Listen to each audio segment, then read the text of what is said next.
Scott Hall had come in as Razor Ramon. It was a whole brand new gimmick and a brand new character that just fit their larger-than-life cartoon character personas.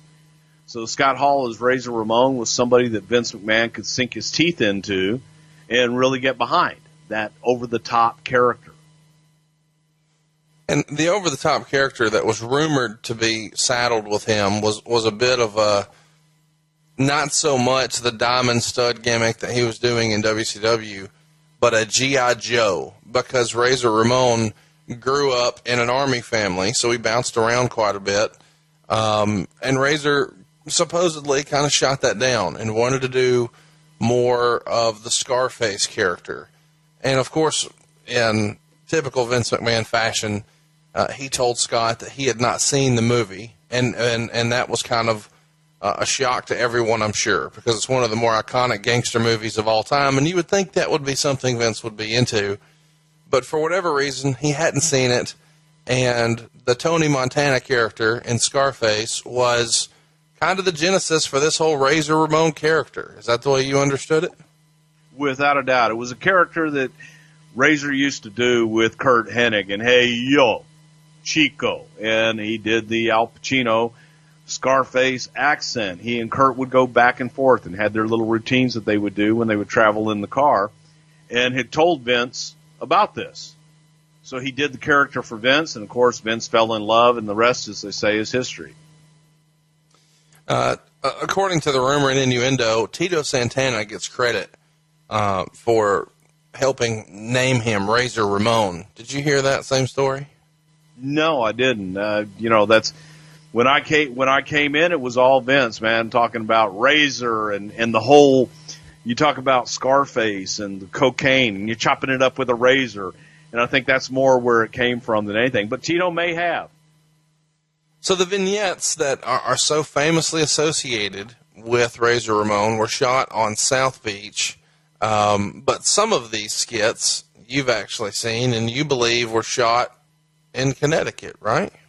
Yeah, a few of them were shot in Connecticut. In particular, the one in the Cuban restaurant was actually Tacos Guadalajara on Summer Street. I think it was Summer Street or Main Street in Stamford, downtown Stamford, Connecticut, with John Villagomez or whatever the hell his name was. I know his name was John. He was the waiter in it, and that was one of our favorite Mexican restaurants. But the Cuban restaurant was shot right there in Stamford, Connecticut, and a couple of them on the street were shot in downtown Stamford, in the barrio, the mean streets of Stamford, Connecticut. Which is kind of fun, because when we watched these vignettes together last year, you were pointing out landmarks and people in the shot.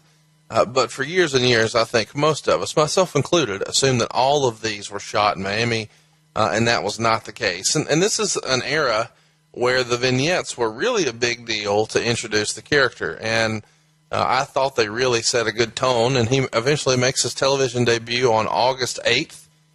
This is during a Superstars airing, and he defeated Paul Van Dau. And fast forward a little bit, and you would see the September 14th edition of Primetime Wrestling. This is when Bruce is back with the company, and Razor is involved in his first major angle. And this is during a match where Randy Savage is defending the WWF title against Ric Flair, and Razor comes down and kicks Savage in the leg, rolls him into the ring, and then Flair ends up beating Savage and using the figure four in the process to win the world title. And I believe this is the famous match that had a little bit of controversy with Vince McMahon, Randy Savage, and Ric Flair. What can you tell us about this? This is my first night back, Hershey, Pennsylvania. They had the big match, Randy and Flair. They're going to switch the title and what have you, and Razor's going to start his program with Randy Savage and kind of move Razor off there. Vince is back at the gorilla position watching this damn thing, and he hates it. Absolutely hated the finish. He felt that Flair wasn't aggressive enough. He felt that Randy just died in the finish and didn't fight enough. And as you said, he sent Bobby Heenan out and told the guys to go out and restart the match, sent them out to restart the friggin' match, and had Razor go back out and do it, but got Randy fired up. And still, in Vince's opinion, Randy wasn't fighting back enough and felt that Randy was just dying out there. So Vince sends my happy ass out there first night back and tells me, tell Randy to fight, damn it. So I go out and I try to grab Randy and tell him to fight. And Vince said, fight back. And Randy knocks me on his ass. And I come back to the backstage area where Vince would say the biggest pop of the night was me getting knocked on my ass. But that was just backstage from all the boys and the crew. But Vince was furious. He felt that it wasn't anything on Razor. It was more on Randy and Flair. Felt that they just were kind of going through the motions and didn't give him what he wanted, and he was pretty damn livid.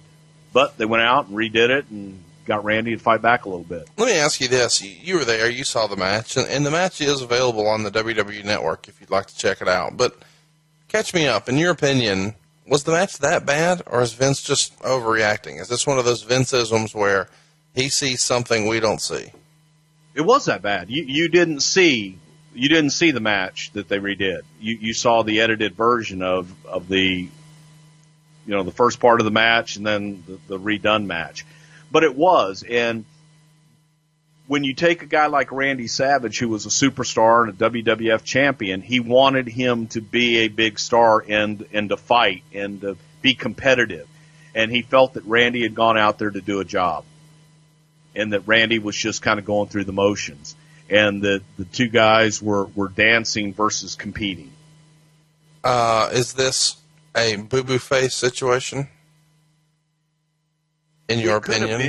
Yeah, it could have been. It really could have been. I think that it was, in my opinion, yeah, I think it was a little bit of a boo-boo face and okay, well, they're, whenever they need me, they put the title back on me, but now, they put it on me, now they're taking it off of me, and I'm going to put the new guy over, that being Razor, and I think it was a little boo-boo face, but it sure as hell, once he had to go back out there, he being Randy, had to go back out and redo it, he did it right.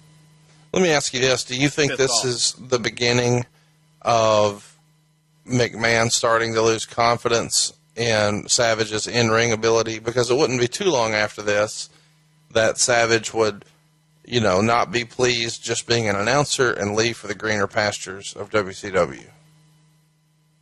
I think it may have been the first time that I recall during my time that Randy ever kind of exhibited a little bit of boo-boo face attitude and kind of woe is me and okay, well, you want me to do the job, I'll go do the job.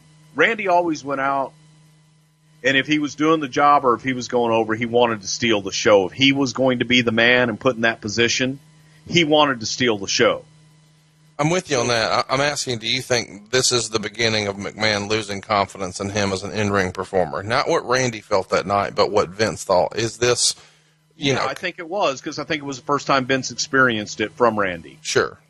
Now, you said something a minute ago when you said, I'm going to put over the new guy. I was going to talk about how remarkable it was that, really think about the level of confidence that Vince McMahon and the WWF must have in a guy like Razor Ramon, a debuting character, for them to put him with one of the biggest stars in the history of the business, Randy Savage, as the first major program. It's quite a compliment to Razor, but you kind of indicated that maybe it wasn't exactly what Macho Man was looking for. Do you ever have a conversation with Macho Man about the way he felt about working with the new guy?